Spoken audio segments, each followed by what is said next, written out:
சாரதா வந்து இந்த மாதிரி விஜய் வீட்டில் தான் பொண்ணு கேட்டு வந்திருக்காங்க.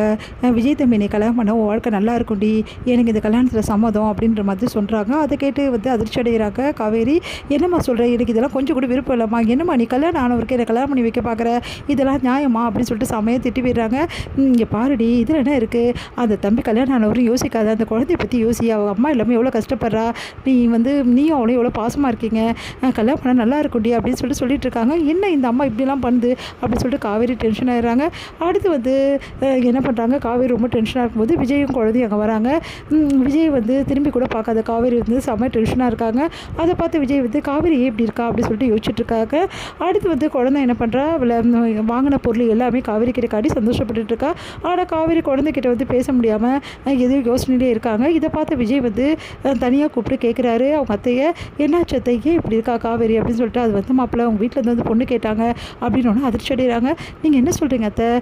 ஆமாம், அது நான் காவேரி கிட்டே சொல்லிட்டேன். காவேரி என்ன சொன்னா, அதனால தான் அவள் குழப்பத்தில் இருக்கா, அவள் வந்து இந்த கல்யாணத்தில் விருப்பம் இல்லைன்னு சொல்கிறா, இப்போ என்ன பண்ணுறதுன்னு தெரியல, ஆனால் இன்னும் வந்து அவள் வந்து சம்மதமாக இல்லைன்னு கூட சொல்லலை அப்படின்னோடனே, ஏன் அத்தை இப்படிலாம் பண்ணுறீங்க, அவங்க சொன்னாங்கன்னா நீங்கள் ஏன் அத்தை இப்படிலாம் சொன்னீங்க, பாவம் அத்தை காவேரி அப்படின்னு சொல்லிட்டு மனசை கஷ்டப்பட்டு விஜய் வந்து யோசிக்கிறாரு. இங்கே வந்து என்ன பண்ணுறாங்க, வீட்டில் உள்ளவங்ககிட்ட எல்லாம் விஜய் கேட்குறாரு, ஏன் இப்படிலாம் பண்ணீங்க அப்படின்னு சொல்லிட்டு.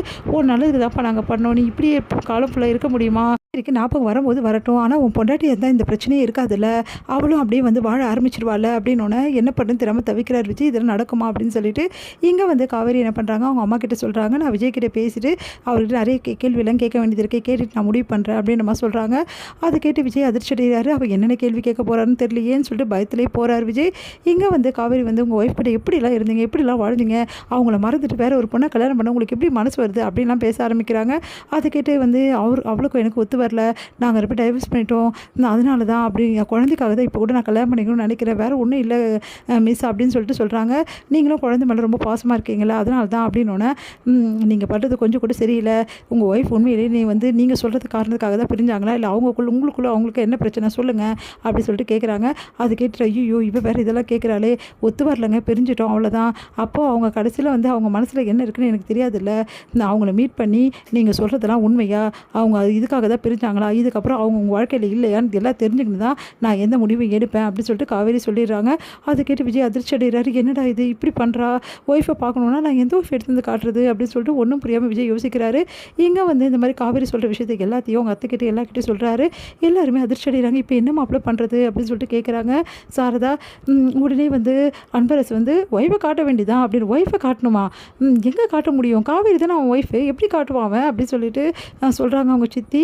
ஒய்ஃப்னு சொல்லிட்டு ஒரு பொண்ணு ஏதாவது ஒரு பொண்ணை காட்டிட்டு கல்யாணம் பண்ணுறதை பார்ப்போம், அதெல்லாம் வேணாம், அதெல்லாம் ரொம்ப பெரிய தப்பு, அப்படிலாம் பண்ணால் பெரிய பிரச்சனை ஆகிடும், வேணாம், இதெல்லாம் காவேரிக்கு வந்து பின்னாடி தெரிஞ்சதுன்னா பெரிய ப்ராப்ளம் ஆகிடும்ல அப்படின்னா, அதெல்லாம் தெரியாத மாதிரி பார்க்கலாம், இப்போல்லாம் எவ்வளோ பேர் நடிக்க வந்திருக்காங்க, அவங்களெல்லாம் கூப்பிட்டு கூட கொஞ்சம் நேரம் நடிக்க வச்சு அமுச்சு விட்ருவோம் அவ்வளோதான், அதுவும் இங்கே இருக்கிற ஆளுங்களாம் வேணாம், வெளியூர்லேருந்து வர வைப்போம் அப்படின்றாங்க.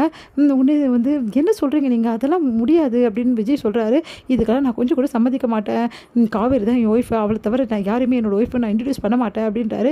என்ன விஜய் இப்படிலாம் யோசிக்கிற, மாப்பிள்ளை அவங்க சொல்கிறதும் கரெக்டு தானே மாப்பிள்ளை, இப்போ தேவை நீங்களும் காவேரியும் கல்யாணம் பண்ணிக்கணும், இந்த டைமில் இப்படிலாம் முரண்டு பிடிச்சா எப்படி மாப்பிள்ளை, எப்படியாவது காவேரியை கல்யாணம் பண்ணி நீங்கள் சந்தோஷமாக வாழணும்னு ஆசைப்பட்ற மாப்பிள்ளை, ப்ளீஸ் மாப்பிள்ளை கொஞ்சம் ஒத்துக்கங்க மாப்பிள்ளை அப்படின்னு சொல்லிட்டு சாரதா வந்து சொல்லிட்டு இருக்காங்க, தயவுசெய்து ஒத்துக்கங்கன்னு.